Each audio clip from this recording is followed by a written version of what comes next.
This is a good step forward that we got him out of the district. If that's what, that's really answers your question. I think that we have a really good stepping point to bring a lot of our good teachers back now.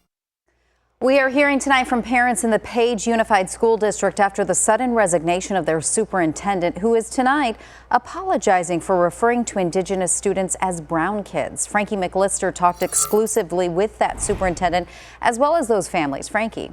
Nicole, good evening to you. Larry Wallen has been the superintendent up in Page for about 2 years now, and he says that in that time, he himself felt targeted. And tonight, he thinks that a small group of people who have been out to get him were successful.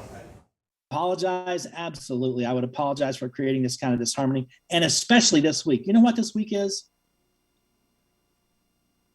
Homecoming.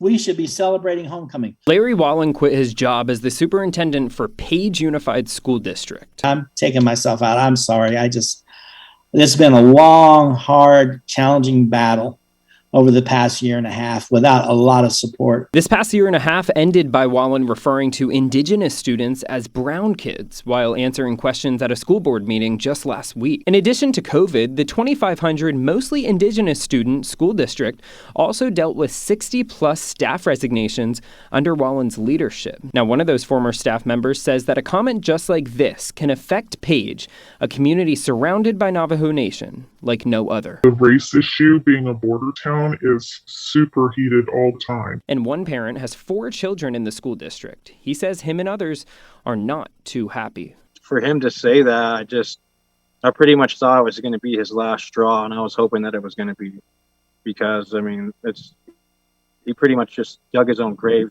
But after saying that, Wallen says this. Well, embarrassment. What most people don't know is my whole family's Navajo. My wife's Navajo, my grandkids are Navajo, my son's Navajo. And to think that I would make racist remarks after 35 years on Navajo is very unforgiving. And Arizona's family has reached out to the district for comment, and we have not heard back at this time. Right here in the newsroom, Frankie McLister for Arizona's family.